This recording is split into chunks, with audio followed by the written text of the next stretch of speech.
We think of artificial intelligence as modern, futuristic, digital. But what if we've been dreaming of it for thousands of years? What if AI wasn't born in Silicon Valley, but in myth? Long before ChatGPT, before algorithms, before code, we imagined it, gave it form, gave it power.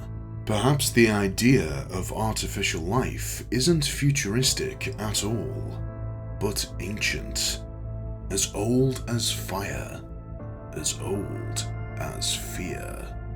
Even more importantly, have we been pre-warned?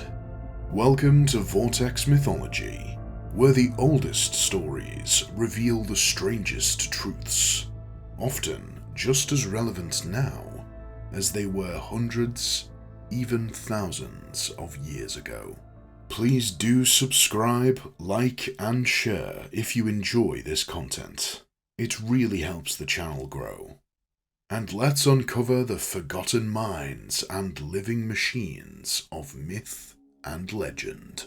And if you know of others, tell us in the comments. Ready? Let's begin. You may well have seen the films Blade Runner, Ex Machina, or Her. If not, the basic concept is a human falling in love with a machine.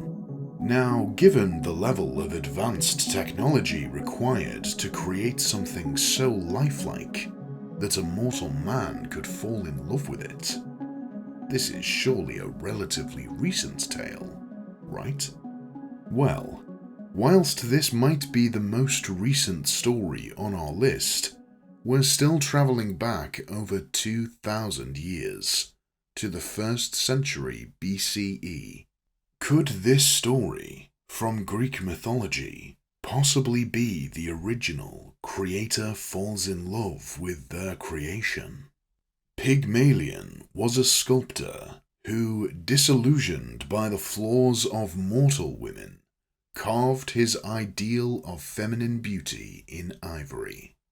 She was supposedly flawless, perfect, untouchable.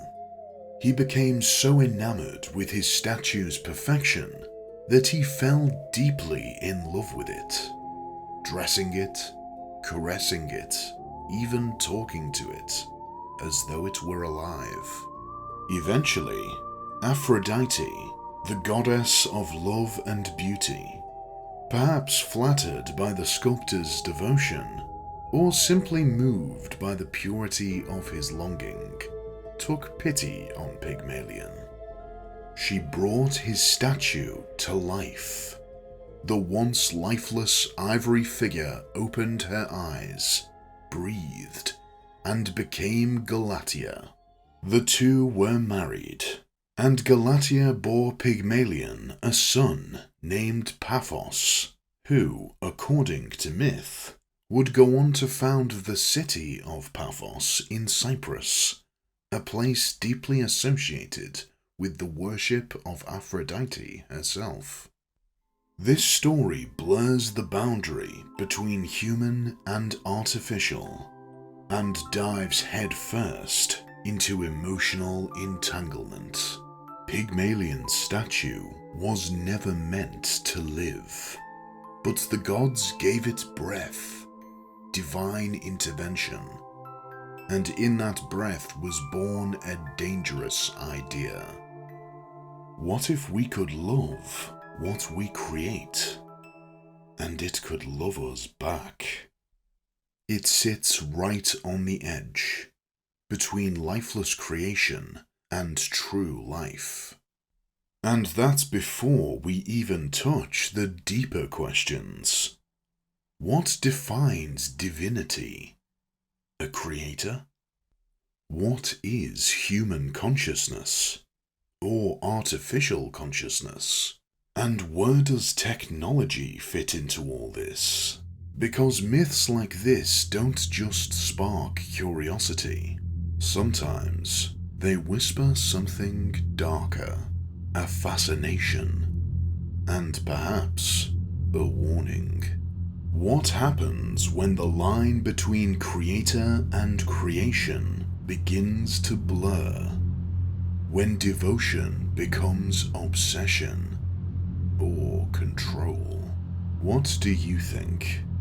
Does this count as AI? Maybe it's debatable. Maybe you're not quite convinced. So, let's go further back. You may have heard of the legendary Golem of 16th century Prague, a rabbi seeking to protect his people from rising violence shapes a massive figure from clay and brings it to life. But the story doesn't start there. It echoes back much further, to sometime amongst the 1st to 3rd century CE, where early traces of the golem appear in Talmudic writings, its roots lying deep in Jewish folklore. Here, words hold power, and creation is a sacred, even dangerous act. And the name itself, it comes from the Hebrew Bible. In Psalm 139, the word golem is used to mean an unformed, lifeless body, a shapeless man, potential without purpose. The golem was a being shaped by human hands, brought to life by sacred words, often the name of God inscribed on its forehead or placed in its mouth. It rose from the earth, not born, but made. Its breath wasn't divine, it was commanded. It wasn't built for love, it was built for protection. A silent guardian, a weapon of last resort. It did not speak, it obeyed. But with the best intentions in the world, with the noblest and most honorable desire, what happens when obedience meets power? Power in the wrong hands? Or what if this powerful creation begins to act beyond its maker's control? Is it still just a tool, or something more? No wires, no metal, only clay, and the significant and dangerous weight of sacred intent. The questions it raises, still terrifyingly relevant. Artificial intelligence? We're certainly in the ballpark, right? Let's dig a little deeper. Back further in time we go, to Greece, to meet another creation. But this one wasn't built for grace or conversation. We have Talos, a giant of bronze, forged by the gods, or perhaps another creation of Hephaestus. More from him in a moment, the divine smith. His origins are unclear, mentioned only briefly in scattered myths. But it's in Apollonius of Rhodes's Argonautica, a 3rd century BCE Greek epic chronicling the voyage of Jason and the Argonauts, that we get our clearest picture. Talos, the man of bronze, who had only one vein, and in this the ichor ran, sealed by a bronze nail at his ankle. This ichor is described as divine fluid running through the gods themselves instead of blood. Talos circled the island of Crete, tireless and gleaming, a mechanical sentinel patrolling the coast for intruders. They say you could hear him coming, the sound of grinding metal echoing across the shore. Talos didn't need to sleep. He didn't need to feel. He was built to protect or to destroy. It made no difference to him. This was simply his program. No judgment. Some say he hurled boulders at enemy ships. Others claim he would heat his bronze body red hot and embrace intruders until they burned alive. Not quite flesh, not quite divine. A weapon that walked. And when his single vein was pierced and the ichor spilled, he died, not like a man, but like a machine shutting down. So, was Talos a myth, a metaphor, or an ancient prophecy of what was to come? On the surface, he was human-like, towering, strong, even purposeful. Perhaps he even seemed to think.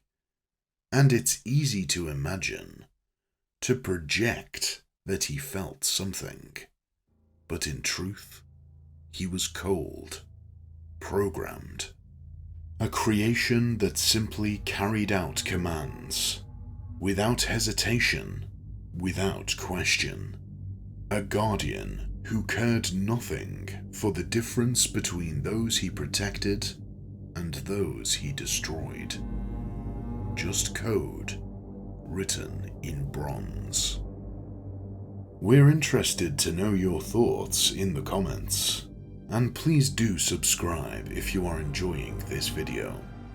We've plenty more on myth and legend to come. Now, we've already met Daedalus in the myth of the Minotaur. And if you haven't watched that video yet, go watch it after this one. You'd be a fool not to. But Daedalus wasn't just the architect of the labyrinth. He was said to have done something far stranger. Yes, possibly even stranger than creating a lifelike wooden cow that helped conceive Asterion, the Minotaur. He made statues that could move, walk, guard, even dance. Most strangely, no wires, no gears. Just genius? Or something more? Centuries later, Aristotle would reflect on these tales, half dismissive, half awestruck. Whatever the magic behind these seemingly living creations, it prompted him to imagine a world where tools could guide themselves, where the shuttle would weave, and the plectrum touch the lyre, without a hand to guide them. And he asked, if such things were possible, would it be good? What happens when no one needs to labor? When machines can do everything once done by hand? So are we talking about automation or artificial intelligence? Again, debatable. What Daedalus created wasn't divine.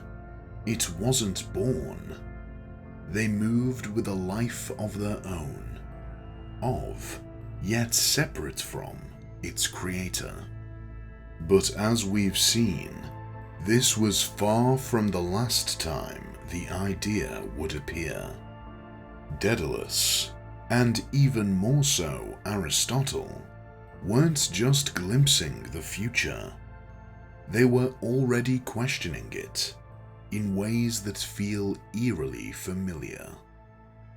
And as we'll now see, this still wasn't the first time humans imagined non-human hands carrying out our tasks. Back to ancient Greece we go, circa 700 BCE, and the age of myth itself, with one of the oldest surviving texts in Western literature, Homer's Iliad, with the oral traditions of this, and many other stories, no doubt much older. In Book 18, buried in the thunder of war and wrath, we find something strange. Hephaestus, god of fire and forge, labored not alone. He crafted golden maidens, not statues, not spells, but lifelike assistants, made entirely of gold. Why did he build them? Perhaps to ease the burden of divine labor. Perhaps, in his isolation, he longed for intelligent companionship, flawless and faithful. Whatever the reason, they served with elegance and purpose. Homer describes them as golden maidens, resembling living young women, with sense and reason in their hearts, and with strength and speech and all the learning of the gods. These were no mindless tools. They were artificial assistants, intelligent, graceful, and precise. They helped Hephaestus in his forge, not just shining creations, but something more, crafted perfection with minds. So what were they really? Servants? Souls in metal? Yes. But are we not simply souls in flesh? And how much free will did they have? How artificial was their intelligence? The lines, as we see, are often extremely blurred, equal parts fascinating, alluring, and unsettling. Thousands of years before the word robot was ever spoken, before artificial intelligence became a daily phenomenon, the gods were already imagining them, already building them. And now we go back further than gods or heroes, to ancient China, and a machine that walked, smiled, and sang. Not built by the divine, but by a man. The story appears in the Litsa, a Taoist text written around the 4th century BCE, already over 2,000 years old. But the tale it tells is set even earlier, over 3,000 years ago, in the court of a legendary king. Yan Shi, an artificer, a master craftsman and engineer, presents the king with a marvel, a mechanical man, lifelike in every way. It could walk, gesture, speak, even flirt. The artificer touched its chin, and it began to sing. The performance was flawless. The king thought it was human. At first, the king was captivated, astonished by its elegance, enchanted by its voice. But fascination slowly gave way to unease. Its movements were too perfect, its reactions too precise. There was no soul behind its smile, only mimicry. And so, driven by growing suspicion, the king demanded to see what lay beneath the skin. Yan Shi peeled it back.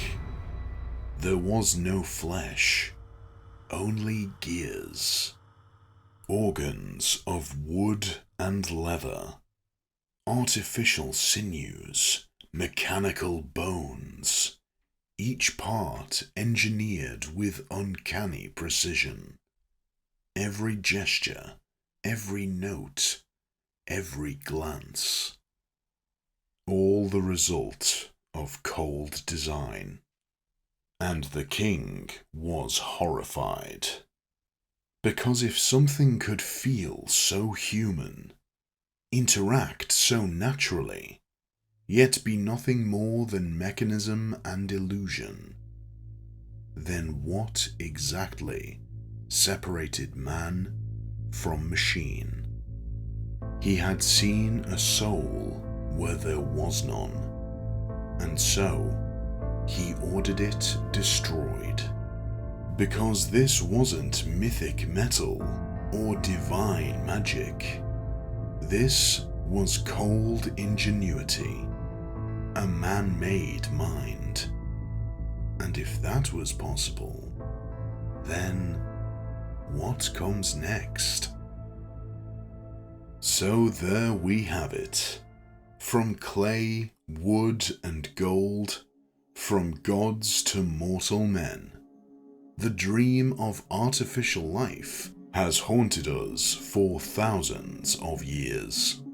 And if these old stories and myths are anything to go by, then the origins, uses, and dangers of artificial intelligence are nothing new. Silly stories made up by minds nowhere near as advanced as ours today? Maybe to some. Or ancient prophecies steeped in wonder, but even more so in warning. You decide. If you enjoy these videos, please do like, subscribe, and share. It really helps us out. And until next time, watch your back, and do keep one eye on the off switch, if there is one.